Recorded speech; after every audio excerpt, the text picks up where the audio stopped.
여기까지가 20장까지의 내용이에요. 그 뒤에 오늘 본문이 나옵니다. 그래서 다시 돌아가 보겠습니다. 21장 1절. 다윗이 노베 갔습니다. 노브는 어디냐? 당시에 성막을 임시로 머물게 했던 장소입니다. 그래서 하나님의 법궤를 모시고 성막을 치고 제사장들이 그곳에서 상번제, 매일매일 드리는 제사를 드리고 또 거기서 기도하는 일을 감당하고 있었습니다. 왜 다윗이 노베 갔을까요? 질문이에요. 왜 노베 갔을까요? 도망가가지고 제일 처음 간 곳이 노비예요. 왜 그랬을까요?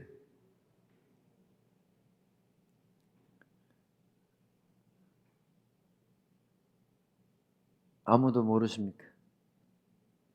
여러분이 도망자가 됐다 그러면 어디부터 갈 거예요? 그냥 도망부터 가시겠죠, 여러분은? 근데 다윗은 그래도 믿음이 있었잖아요. 그래서 성막에 먼저 찾아온 거예요. 왜? 하나님, 내가 어디로 가야 되겠습니까? 이제 나의 목숨을 노리는 왕 사울이 있는데 내가 그의 강력한 권력과 군대로부터 갈 곳이 없어요. 주님, 내게 갈 길을 가르쳐 주세요. 이렇게 기도하려고 왔던 것이 분명합니다. 그 의도를 가지고 왔어요. 근데 노비라는 지명의 뜻은 높은 곳, 언덕 꼭대기 또는 산당, 당시에 제사하던 제단이 있던 산당을 의미하는 단어예요. 그러니까 노비라는 곳 자체가 하나님의 임재를 상징하는 단어예요. 하나님의 임재가 계신 곳을 찾아가서 제사장 아히멜렉이라는 사람에게 도착했더니 아히멜렉이 당황해서, 이게 떨면은 원래 좀 번역이 좀 이상해요. 당황해서 갑자기 유명한 장군이 성막으로 찾아오니까 제사장이 갑자기 당황해서 무슨 일인지, 왕의 명령을 갖고 왔는지, 그래서 영접을 하고 그에게, 근데 어떻게 위대한 장군께서 혼자 오셨어요? 왜 아무도 없죠? 이상하네요. 그리고 딱 보니까 도망자의 행색이에요. 무장을 갖추고 군복을 입고 온 게 아니라 며칠 동안 뛰어가지고 30km를 넘게 달려와가지고 몸이 먼지투성이에다가 행색이 초라한 거예요. 그래서 제사장이 놀라서 물어봤습니다. 근데 다윗이 이때 거짓말을 시작해요. 충격이죠. 이스라엘 사람들은 다윗을 하도 위대하게 생각해가지고 다윗이 한 모든 일을 정당화하는 이야기들을 후대에 계속합니다. 그래서 위대한 다윗에게 손상을 안 주려고 애를 써요. 근데 성경은 가감없이 다윗의 부끄러운 모습을 그대로 드러냅니다. 다윗이 거짓말을 누구한테 했어요? 제사장. 그럼 누구한테 한 거예요? 하나님을 섬기는 제일 높은 제사장에게 거짓말을 하고 있습니다. 그럼 누구한테 거짓말한 거예요? 하나님께 거짓말한 거예요. 다윗은 기도하러 왔다가 갑자기 거짓말을 해요. 제 생각에는 다윗이 다윗스럽게 행동하려면 이랬어야 돼요. 아히멜렉이여, 미안하지만 사울 왕이 나를 오해하여 죽이려 합니다. 나를 좀 숨겨주시고 음식을 좀 주실 수 있겠습니까? 그리고 나를 위하여 내가 어디로 갈지 하나님께 물어주세요. 왜냐하면 당시에 제사장들은 옆구리에 가슴에 그 에봇을 입고 흉패를 차죠. 흉패 옆으로 주머니가 있어요. 옆에 주머니를 손을 집어넣으면 우림하고 둠밈이라는 하나님의 뜻을 묻는 주사위가 들어있었어요. 그러니까 당시에는 하나님의 음성이 잘 안 들리던 때예요. 선지자들에게만 하나님이 말씀하셨어요. 그래서 제사장들조차도 잘 듣지 못해요. 그래서 그들이 전쟁에 나가리까 말리까 하고 주사위를 굴려요. 기도한 다음에. 그러면 주사위가 예스가 나오면 전쟁에 나가고 노가 나오면 안 가고.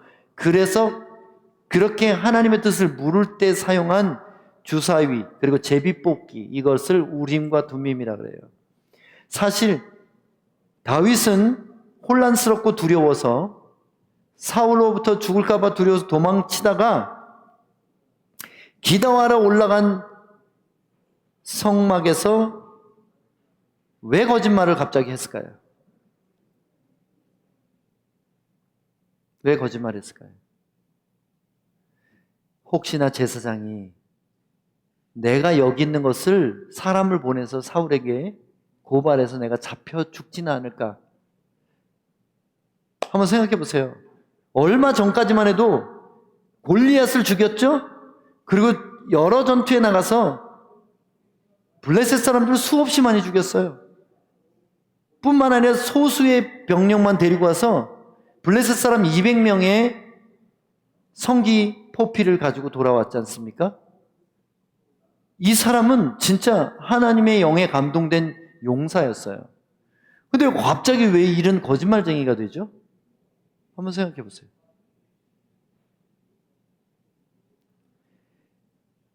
계속 잠언 말씀을 3주째 얘기하고 있습니다. 사람을 두려워하면 올무에 걸리게 되려니와 여호와를 의지하는 자는 안전하리라. 하나님을 의지하던 용사 다윗이 사람을 두려워하기 시작하니까 세상 찌질한 비겁자가 되는 거예요. 두려움 때문에 거짓말을 하나님의 제사장에게 아무렇지도 않게 하고 있는 거예요. 쉿, 사실 나는 비밀 임무를 띠고 왔어요. 왕이 아무한테도 말하지 말라고 그랬으니까 당신도 말하면 안 돼요. 쉿.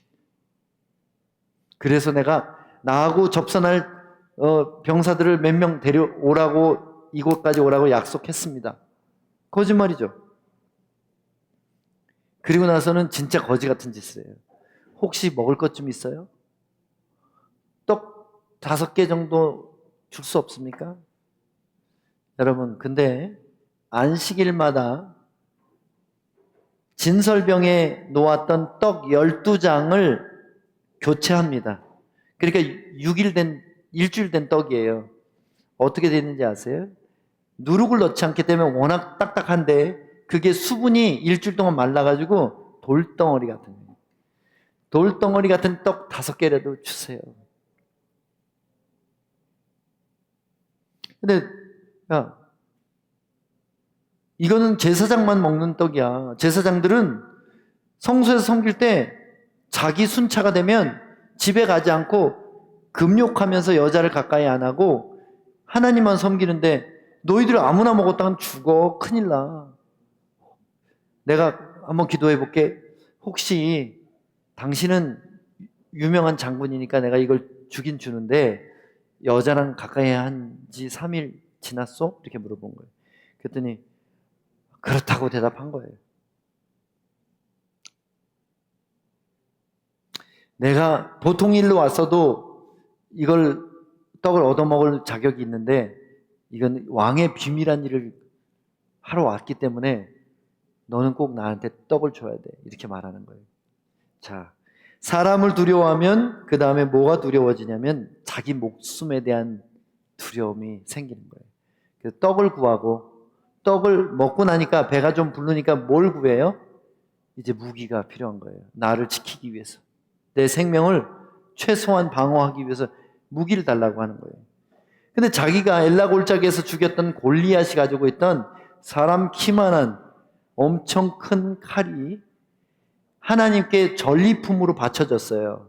그래서 성소에다가 갖다 놓은 거예요. 근데 그걸 도로 찾아가겠다는 거예요.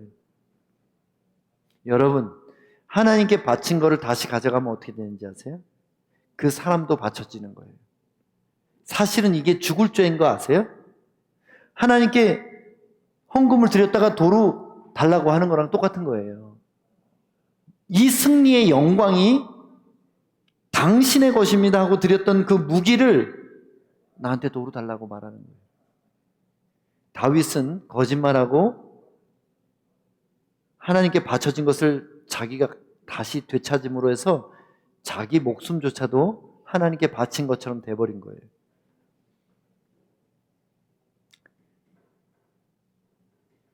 그랬더니 제사장이 이제 떡을 줬습니다. 근데 그 광경을 지켜보던 한 사람이 있었어요. 누구냐면 도액이라는 사람인데, 도액이라는 이름의 뜻이 뭔지 아세요? 불안하다 이런 뜻이. 이름이 왜 불안일까? 모르겠는데 이 사람은 유대인이 아니라 에돔 사람이었습니다. 에돔을 사울 왕 때 속국으로 만들었어요. 그래서 에돔 사람 중에 양떼를 돌보는 목자들의 우두머리였던 사람이 도액이에요. 도액이 이 모든 것을 지켜보고 있다가 나중에 가서 22장에 가면 사울에게 이르죠. 그래서 사울의 군대가 어떤 짓을 합니까? 제사장 아히멜렉과 85명의 제사장을 다 죽여버려요. 세상에. 하나님의 성소에서 거룩한 제사장을 다 죽여버려요. 다윗이 거짓말한 결과가 이런 거예요. 여러분, 그 위대한 다윗을 생각해 보세요. 용사 다윗을 기억해 보세요.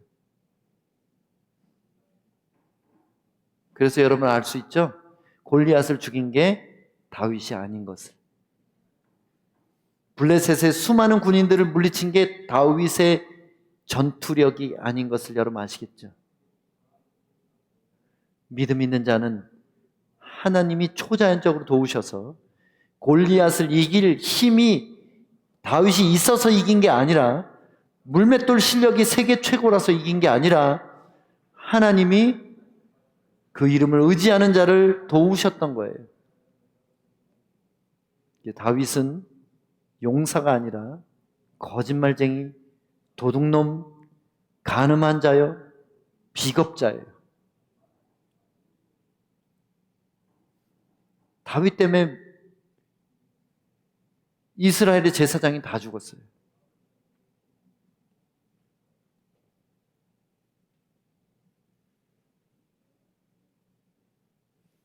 다윗이 골리앗의 칼을 뭐라고 말하냐면, 그건 안성맞춤입니다. 이런 건 세상에 없어요. 최고예요.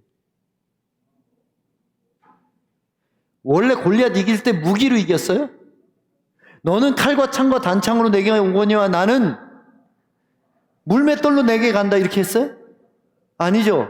네가 모욕하는 이스라엘 군대의 하나님 만군의 여호와의 이름으로 내게 가노라.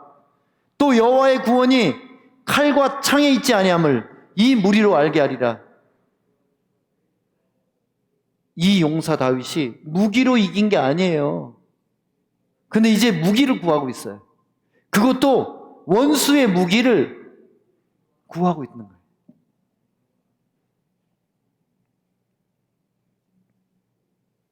10절 보세요. 10절부터 16절까지 가겠습니다. 그날에 다윗이 사울을 두려워하여, 또 두렵다는 말이 나오죠?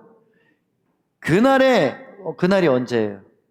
골리앗의 무기를 얻은 그날에 공포가 확 오는 거예요. 엘라 골짜기에서는 돌멩이 5개 가지고도 당당했어요. 근데 세계 최고의 칼을 갖고도 두려워져요. 왜 그럴까요? 무기가 우리를 든든하게 할 수 없어요. 그 안에 있는 믿음이 우리를 굳건하게 만드는 거지, 아무리 좋은 무기가 있어도 두려움이 찾아오는 겁니다. 일어나 도망하여 가드 왕 아기스에게로 가니,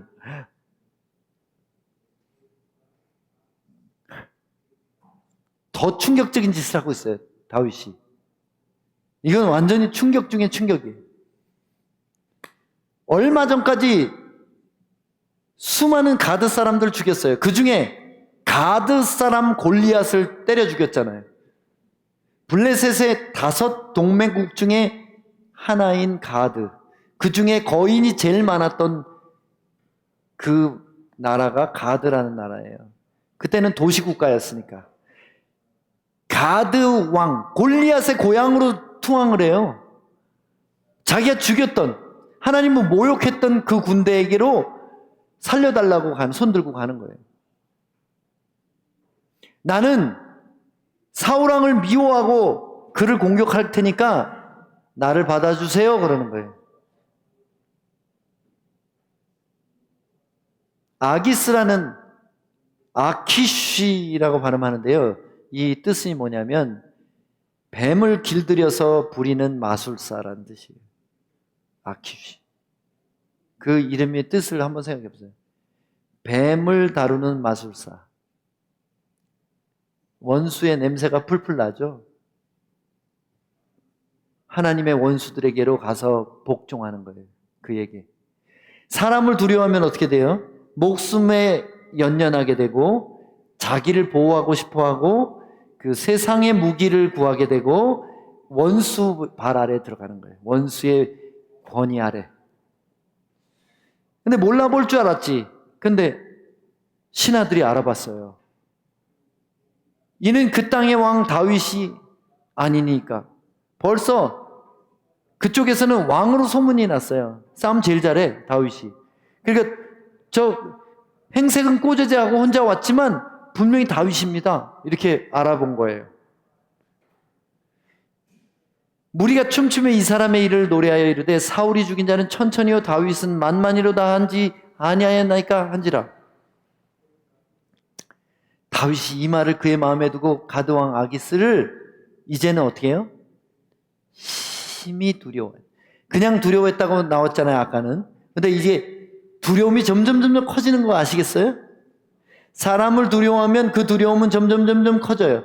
그래서 이제는 사울이 아니라 아기스가 자기를 골리앗의 원수구나, 우리 민족의 원수구나, 잡아 죽여라 이럴까 봐 두려워했어요. 그래서 무슨 짓을 했는지 아세요? 갑자기 침을 흘리면서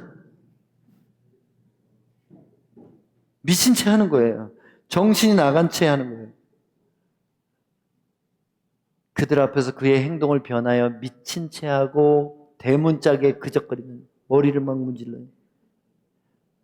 침을 수염에 뚝뚝 흘리는 거예요. 이게 누구예요? 용사 다윗. 당시 지구상의 최고의 용사 다윗이.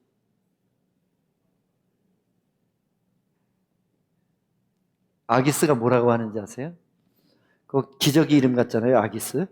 아기스가 그의 신하에게 이르되 너희도 보거니와 이 사람이 미치광이로다. 어찌하여 그를 내게로 데려왔느냐? 내게 미치광이가 부족하여 너희가 이 자를 데려다가 내 앞에서 미친 짓을 하게 하였느냐? 이 자가 어찌 내 집에 들어오겠느냐 하니라. 이제 내쫓았다는 거예요. 왜 그렇습니까? 당시 중동에는 어떤 사람이 미치면 반드시 그 사람의 귀신이 붙었다고 믿어요. 그리고 그 귀신은 귀신 들린 사람을 집에 들이면 그 집에 저주가 임하고 사람들에게 귀신이 옮겨간다는 믿음이 있었어요. 그래가지고 부정 탔다 이거예요. 빨리 밖으로 집어던져. 이래서 목숨을 구한 거예요. 그것을 알았던 거예요, 다윗은. 살아남기 위해서. 용사가 제사장에게 거짓말하고 하나님의 떡을 얻어먹고 그리고 하나님께 바쳐진 칼을 되찾고 그것도 모자라서 도망가가지고 적군에게 투항하고 자기를 알아보니까 두려워서 미친 척 했어요. 저는 이 사무엘상 읽을 때마다 가지가지 한다 진짜. 아우 여러 가지 한다 진짜. 그냥 죽어라 다윗아. 제가 하나님 같으면 그럴 것 같아요. 이놈의 새끼 그냥 죽어 임마. 그랬을 것 같은 생각이 드는 거예요. 왜냐면 진짜 하나님이 선택한 걸 후회할 정도의 짓을 하잖아요. 오히려 사울이 하나님을 거역하고 하나님께 버림받은 이유보다 더 큰 짓을 하고 있다는 거예요. 이게 다윗이. 더 부끄러운 짓을 하고 있는 거예요. 용사의 내면 안에 있는 비굴한 자. 용사는 언제 용사가 되는 건지 아세요? 물맷돌을 열심히 연습할 때 용사가 되지 않습니다. 사자와 곰과 싸우고 체력을 기를 때 용사가 되지 않습니다.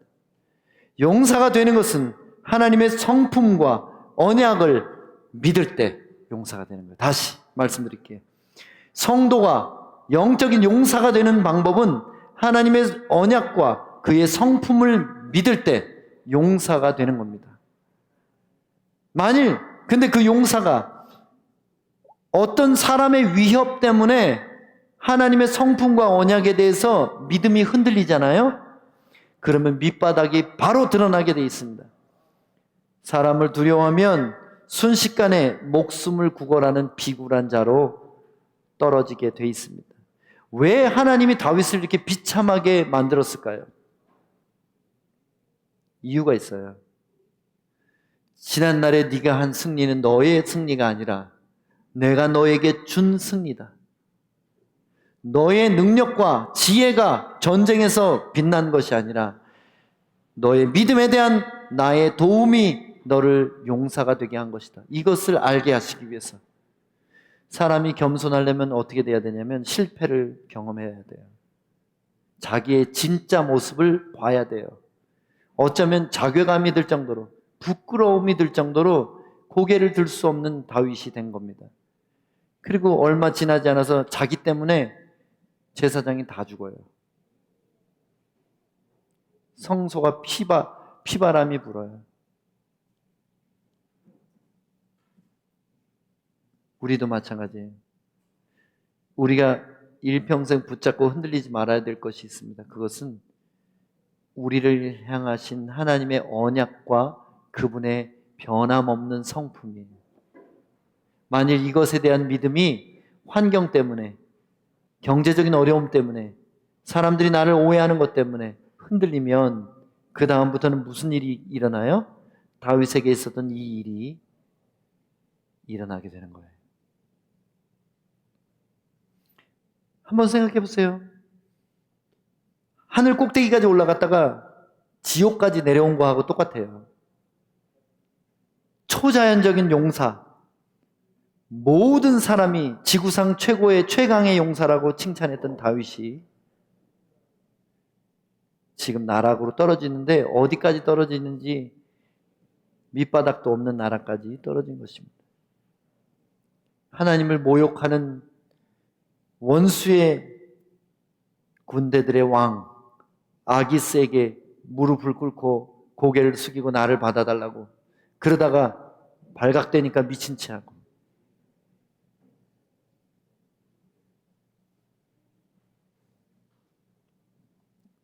다윗이 노브로 올라간 이유는 아까 말씀드렸듯이 하나님의 뜻을 묻기 위해서 갔을 것입니다. 이걸 어떻게 아냐면요. 22장에 넘어가 보면 다윗이 모압이라는 나라로 또 도망가요.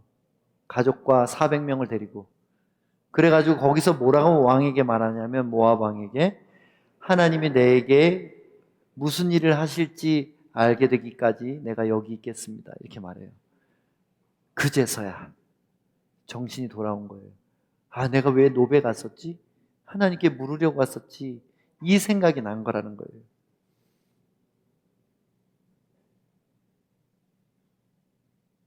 거짓말, 먹을 것, 무기가 우리를 보호하지 않습니다. 다시요.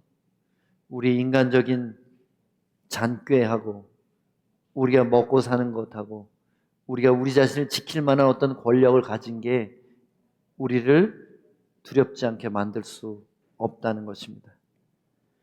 우리가 돌아가야 될 것은 하나님을 의지하는 마음.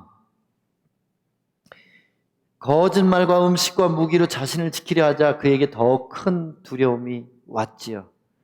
이제는 사울왕뿐 아니라 아기스가 두려운 거예요. 세상의 왕들이 두려워진 거예요.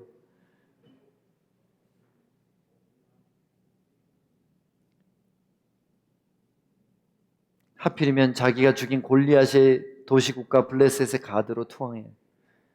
용사가 두려움에 빠지면 원수의 지배 아래로 들어가게 된다. 다시 이게 영적인 원리예요. 용사였던 사람이 두려움에 빠지면 원수의 지배 아래로 들어가게 된다. 원수 앞에서 비굴한 자. 여러분 한번 생각해 보세요. 여러분의 신앙 양심이 언제 흔들리던가요? 누군가 나를 미워할 때, 모함할 때, 또는 장사가 너무 안 되고 경제가 너무 힘들 때, 또는 가족 관계가 너무 힘들어질 때, 어떨 때 우리가 이렇게 비굴해지죠? 한번 생각해 보세요. 여러분 그런 적이 없습니까? 전 있어요. 제가 선교사로 많은 시간을 지났죠 벌써. 근데 그 시간 동안 곰곰이 지금 생각해 보니까 저도 다윗처럼 했던 때가 많이 있었더라고요. 그래서 이번에 사무엘상을 묵상하면서는 제 마음에 다짐한 것이 있어요. 절대로, 이건 내적 맹세는 아니에요. 원수 앞에서 비굴해지지 말자. 죽더라도, 굶더라도, 목숨을 잃는 한이 있어도 원수들 앞에서 비굴해지지 말자.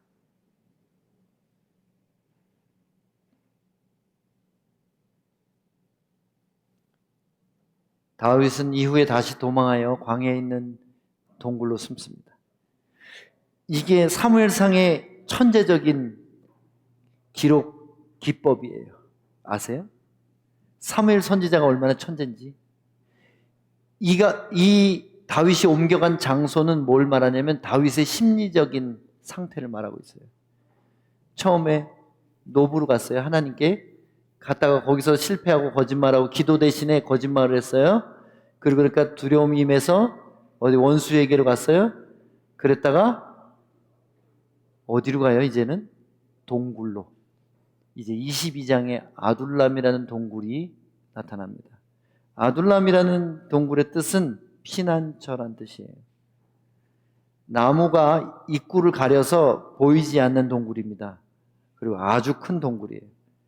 그리로 숨어 들어가요.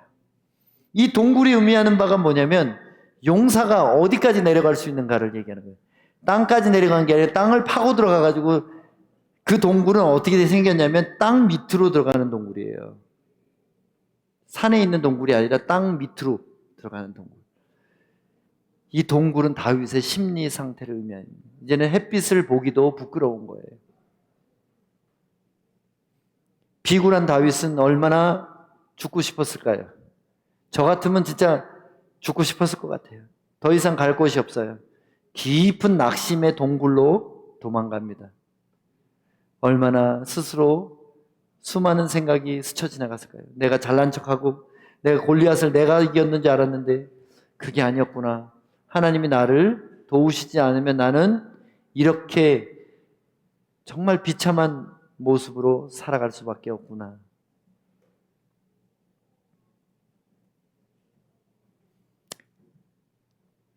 말씀을 맺으려고 합니다. 하나님의 성품과 언약에 대한 믿음을 붙들지 않고 상황을 바라볼 때 두려움이 생겨나고 그것이 커져가고 그 두려움은 원수들의 조롱이 대상이 되게 합니다. 그리고 계속해서 우리는 그 원수에게 굴복당해야 되는 겁니다. 여러분, 믿음의 정절을 지키세요. 순교자들처럼 그 마음의 각오로 사세요. 아무리 어려도 양심을 팔아먹는 짓은 하지 마세요. 경제가 아무리 어려워도 믿는 자로서 부끄러운 짓을 하고 돈을 벌면 안 됩니다. 아무리 관계가 어려워도 믿는 자처럼 반응해야지 믿지 않는 자처럼 다투고 싸우고 미워하면 안 됩니다. 그러면 어떻게 되느냐? 다윗처럼 동굴까지 떨어지게 되는 겁니다. 근데 참 놀라워요. 소망의 교회 주일 설교로 할 겁니다. 아둘람 이야기. 하나님의 성품과 언약을 믿고 하나님 외에는 아무것도 두려워하지 않으며 고난 가운데 정직하고 당당할 때 하나님은 그런 사람을 위해 일하기 시작하십니다. 놀라운 일이 일어나요. 이제 22장부터 제일 밑바닥까지 떨어진 다윗에게 새 일이 일어나기 시작합니다. 용사에서 비겁한 자가 됐잖아요. 그런데 거기서 다시 기회가 생겨요. 목자가 된 거예요. 다시 목자가 되는 거예요. 예전에는 양치는 목자였다가 장군 됐다가 이제는 사람을 돌보는 목자가 되는 거예요. 실패한 다윗이 회개했을 때 동굴 안에서 목사님이 됩니다. 파스토리 돼요. 그 일이 다윗의 역전, 그 일이 22장부터 일어나게 되는 겁니다. 하나님은 얼마나 좋은 분이에요. 이게 왜 그래요? 다윗과의 언약 때문에 그런 거예요. 다윗은 실패했으나 하나님은 그 언약을 끝까지 지켜주셨다는 겁니다. 하나님의 부르심을 받은 성도들이여, 사람이나 환경에 대한 두려움을 떨쳐버리고 용사의 심장을 회복합시다. 오늘 밤에 여러분이 하셔야 될 일은, 하나님이 나를 부르셨지, 하나님이 나를 언약하셨지, 하나님은 나를 사랑하시지, 그 사랑이 변치 않았지, 그러면 내가 지금 돈이 없어도 괜찮아, 건강이 좀 안 좋아도 괜찮아, 사람들이 날 오해해도 괜찮아, 내가 외로워도 괜찮아, 내 가족이 날 알아주지 않아도 괜찮아, 나는 용사이기 때문에 이 마음을 성령 안에서 회복하시기를 예수님의 이름으로 축복합니다. 아멘. 뻣뻣하게 서서 죽어야지. 죽더라도 어디 침을 흘리면서 미친 척을 해요. 눈을 부릅뜨고 죽더라도 그렇게 죽어야 됩니다. 그러면 하나님이 불 속 같은 곳에서 걸어 다니게 하실 거예요. 다니엘의 친구들처럼 3명이 불에 던져졌지만 하나님의 아들 같은 4사람이 불 속을 걸어 다녔다는 것을 기억하세요. 그리 아니하실지라도 나는 믿음을 붙들겠다. 이 마음이 여러분 안에 오늘 임하시기를 축복합니다. 제발 다윗의 짓거리를 하지 마세요. 거짓말하고 침 흘리고 구걸하지 마세요. 하나님이 보고 계십니다. 혹시 낙심하신 분들이 있다면 이 설교를 들어도 나는 안 돼, 나는 지금 동굴 속같이 깜깜해요, 그런 분이 있다면 기대하세요. 다음 설교를 기대하세요. 하나님은 회복을 준비하고 계십니다. 아둘람, 하나님 우리의 반석일 뿐 아니라 피난처이시기 때문입니다. 아멘. 여러분 힘내세요. 기도하겠습니다. 하나님 아버지, 우리는 신앙이 좋아 보일 때는 용사 같지만 믿음이 흔들릴 때는 정말 세상 겁쟁이, 세상 비굴한 자처럼 그렇게 살았습니다. 용서해 주십시오. 하나님, 우리가 오늘 위대한 다윗이 얼마나 초라해졌는지를 봤습니다. 하나님을 의지하던 다윗이 무기를 의지하게 되고 사람을 두려워하게 됐습니다. 하나님, 우리 안에도 그런 일이 있지 않도록 도와주시옵소서. 우리는 죽어도 서서 죽는 자들이 되게 해주십시오. 스데반처럼 천사 같은 얼굴로 세상을 이기게 하여 주시옵소서. 하나님, 우리 안에 있는 모든 겁쟁이를 십자가에 못 박습니다. 하나님, 우리 안에 있는 비굴하고 두려워하는 자를 예수님의 십자가에 다시 한번 못 박습니다.